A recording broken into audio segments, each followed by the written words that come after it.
The jungle was silent before sunrise, that strange, heavy silence that only comes before something terrible is about to happen. In a small clearing surrounded by bamboo and barbed wire, a group of women sat on the cold ground, wrapped in rags that used to be uniforms. Their hair was cut short, their hands trembled from hunger, and their eyes, once proud, now looked empty. They were Japanese nurses, secretaries, and clerks, the forgotten prisoners of a war that was supposed to be over. Captured by Allied forces in the closing months of World War II, these women had been held in a makeshift camp somewhere in the Philippines. Rumors had spread through the prison yard like wildfire. The Americans were going to execute them at dawn. No one knew where the rumor started, but by that night, no one could sleep. They whispered prayers to ancestors. Some wrote final notes on scraps of paper, hiding them in the hems of their clothing. Others simply stared into the darkness, waiting for the first light and for the gunfire that never came. But what did come, just as the sky turned pale, was the smell of something they hadn't sensed in months: coffee, and the faint, sizzling scent of bacon. To understand how this moment came to be, how enemy soldiers who once swore vengeance could show mercy to the very people they fought, we need to go back to the end of the Pacific War, to a world torn apart by hatred, propaganda, and loss. It was 1945. Japan had surrendered. The world had just witnessed the unimaginable destruction of Hiroshima and Nagasaki. American forces were scattered across the Pacific, from Okinawa to Manila, liberating prisoners of war, collecting weapons, and trying to rebuild what was left of order in a world that had gone mad. But among the chaos were the forgotten figures, not soldiers or generals, but women who had followed Japan's imperial army into occupied lands. Some were military nurses, others were clerical workers, translators, or simple civilians swept into the tide of war. When Japan fell, these women suddenly became the enemy. Many were captured in Southeast Asia, where US and Allied forces found entire camps filled not with men, but with women in military uniforms. To the Americans, it was a strange sight, the face of the enemy, but softened, frightened, and starving. Reports from those camps described conditions beyond belief. Diseases like malaria and dysentery were rampant. Food had run out weeks before the surrender. The guards themselves were half dead from hunger, and when US troops finally arrived, many of the prisoners were so weak they could barely stand. For the American soldiers who found them, it was a confusing scene. These were women who had once served a regime responsible for Pearl Harbor and countless atrocities across Asia. And yet here they were, young, frail, and terrified, expecting to be punished for simply surviving. In one camp outside Manila, a group of Japanese female prisoners were told that at dawn they would be executed. It wasn't true, not officially, but the rumor was powerful. For days, the camp had been filled with tension. The women refused to eat, believing there was no point. Some even prepared themselves spiritually for death, bowing in silence toward the rising sun. Meanwhile, a small American unit stationed nearby had been given orders to secure the camp, process the prisoners, and prepare them for transfer to a larger holding site. To the Americans, this was just another post-war duty, tedious but necessary. But to the prisoners, every sound, every order, shouted in English, sounded like a death sentence. The soldiers, many of them young men barely out of high school, had never interacted with Japanese women before. To them, the enemy was always a faceless figure in a helmet, not a shivering woman clutching a piece of cloth for warmth. One soldier later recalled, "They looked at us with such fear, we didn't know what to say. They thought we were going to kill them." That night, the camp was tense and silent. The guards walked their patrols with lanterns, the prisoners huddled together under the stars, and the jungle hummed with insects. When dawn began to break, the prisoners rose, trembling, convinced it was time. And then came the smell. Not of gunpowder, but of food. The Americans were cooking. At first, the women didn't understand. They heard voices, laughter, the sound of metal pans. Then, one of the gates opened, and the guards motioned for them to line up. They thought it was the end. Instead, it was breakfast. To the Americans, it was an act of basic humanity: feed the prisoners, keep them alive until they could be transported. But to the women, it felt like something else entirely: mercy, from the enemy they thought would destroy them. One of the prisoners would later write in her diary, "We had prepared for death, but they gave us food. I did not. No food could make one cry." The breakfast wasn't fancy, just black coffee, rice, bread, and bits of tinned meat. But in that moment, it became something sacred, a reminder that even in the ruins of war, compassion could still exist. The American soldiers didn't understand why some of the women bowed, or why others broke down in tears as they ate. They were just doing their job. But what they didn't know was that this small act of kindness would be remembered for decades. And yet, this event wasn't isolated. It reflected a quiet pattern across the Pacific, as the war ended moments when ordinary soldiers, hardened by years of hatred, suddenly found themselves face to face with the humanity of their former enemies. The war had taken so much lives, nations, and innocence, but in the silence after the fighting stopped, small moments like this began to heal what was left of it. Still, not everyone in those camps survived. Disease continued to claim lives. Some prisoners were too weak to recover, and others couldn't bear the guilt of surviving when so many of their countrymen had died. But the breakfast at dawn became a story passed down among survivors, a simple gesture that carried an entire generation's worth of meaning. To them, it was proof that compassion could outlast even the darkest hatred. What happened next, though, would deepen that message even further, because the Americans weren't just feeding prisoners, they were about to help them rebuild their dignity, one quiet act at a time. The morning after that first meal, the camp began to change. The prisoners still moved cautiously, still bowed when an American guard passed by, but the atmosphere was no longer filled with that same paralyzing fear. For the first time in weeks, there were faint sounds of laughter, soft conversation, the sounds of people beginning to believe they might live. The American soldiers, too, were adjusting. They had seen the worst of the Pacific War jungle ambushes, mass graves, kamikaze attacks. Many of them had lost friends only months earlier.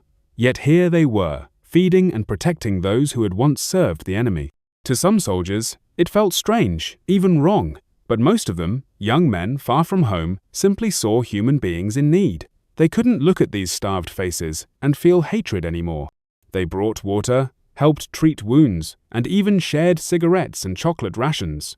One corporal from Kansas recalled years later, "They were terrified of us. We tried smiling, but they flinched.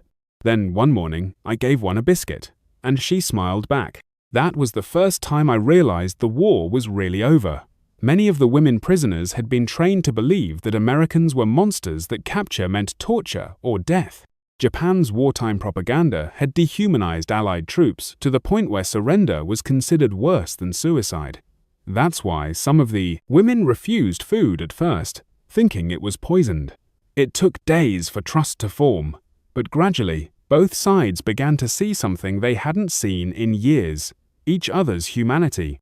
Medical teams arrived soon after. The American Army brought in nurses and doctors to treat malnutrition, malaria, and infections. Many of the Japanese women were skeletal, weighing less than 90 pounds. They were given vitamins, clean bandages, and new clothes. For the first time since the war began, they slept without fear. Outside the camp fences, the world was changing fast. Japan lay in ruins. The emperor had broadcast his surrender to the nation in a trembling voice that millions had never heard before. The Allies were occupying Tokyo, and trials for war crimes were already being prepared. But in the smaller corners of the Pacific, in the jungle camps, the abandoned airfields, the shattered villages, the war's end, felt more like a slow thaw than a sudden peace. Some of the Americans stationed there wrote home, describing what they saw. Their letters, preserved in archives today, paint a picture of quiet compassion. Soldiers organizing soup kitchens for enemy civilians, sharing blankets with children, teaching captured nurses how to say simple English words like "thank you." In one camp, American soldiers even invited a few of the female prisoners to help in the kitchen, preparing meals for everyone. It was a strange, surreal reversal, the prisoners helping to feed their captors. But it worked. It gave the women purpose again, a reason to wake up each morning.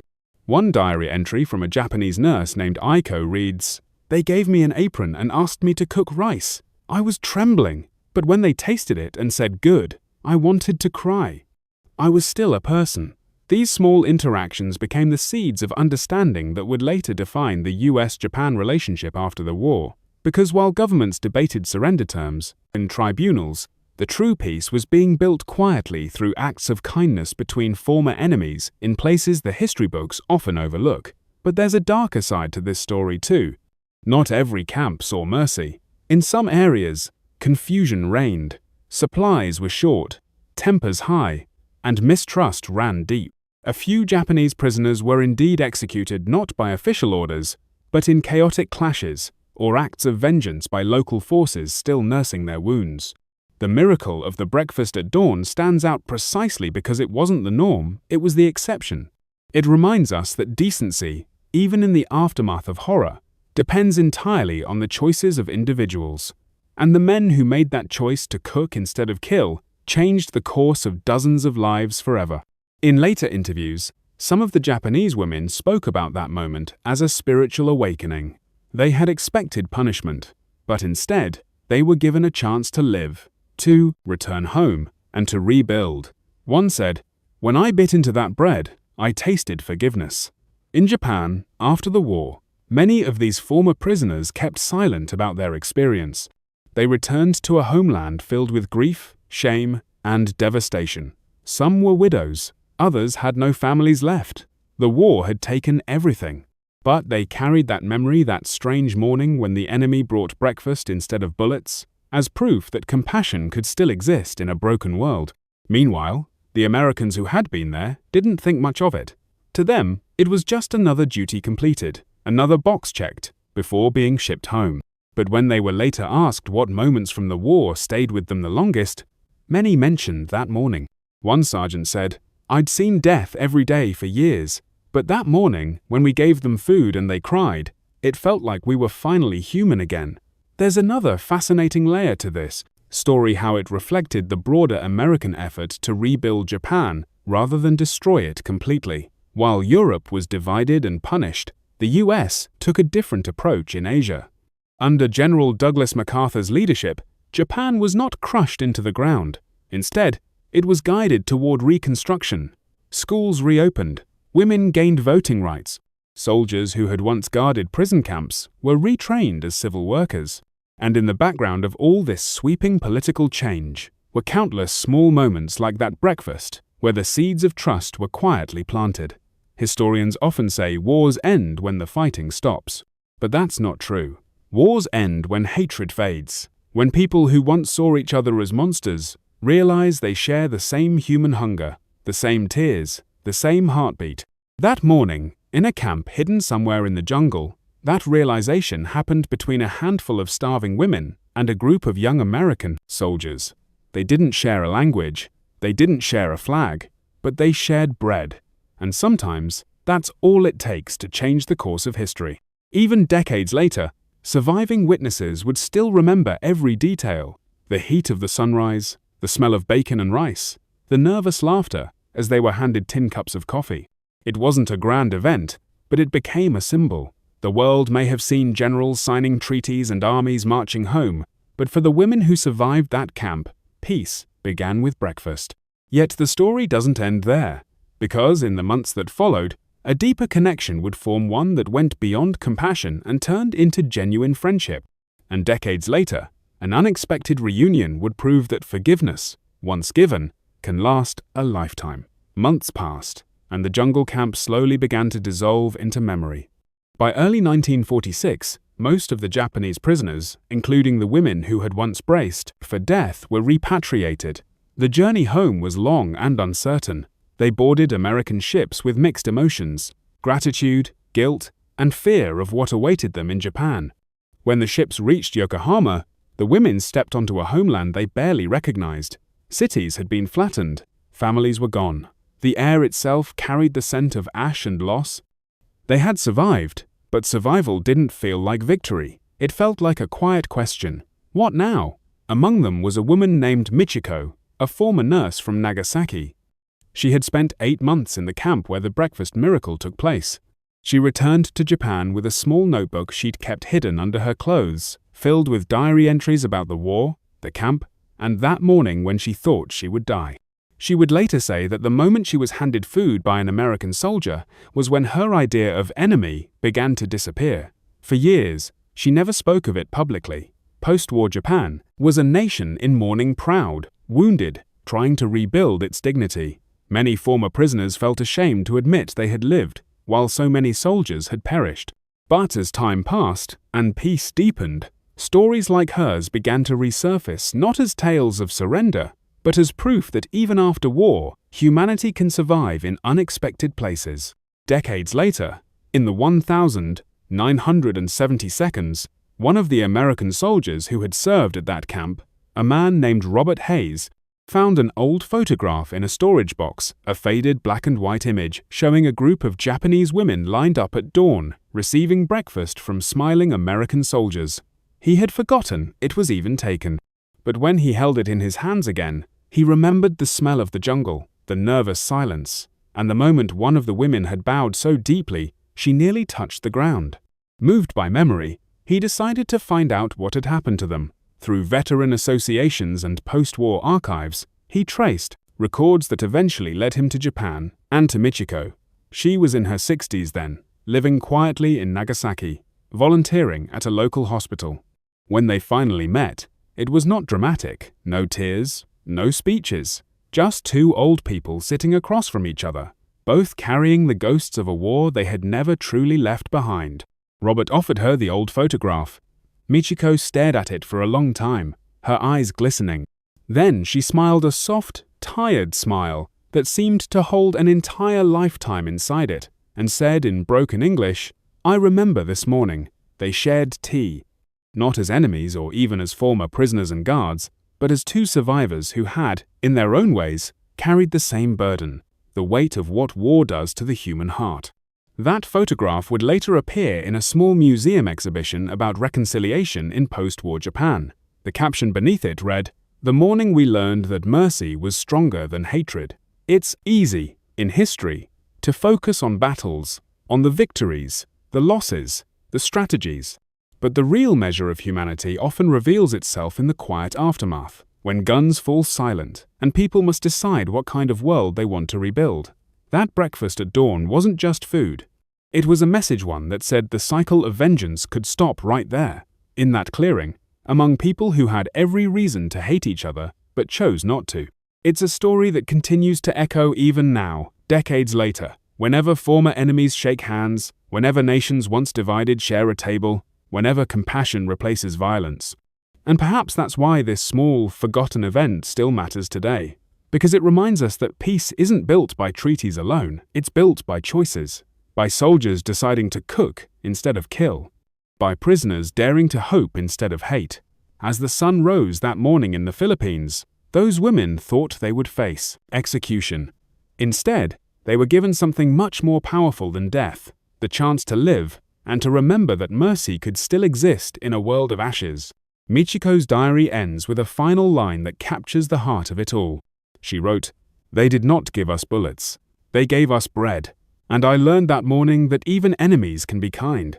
The image of that dawn, the soft light spilling through the trees, the steam rising from cups of coffee, the stunned silence as life returned where death was expected, lingers like a quiet prayer whispered across time.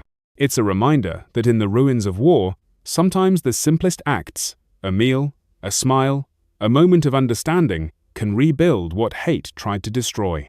And so, the story of those Japanese women POWs, and the Americans who brought them breakfast instead of execution, lives on not as a tale of war, but as one of redemption. Because every war ends, but kindness endures.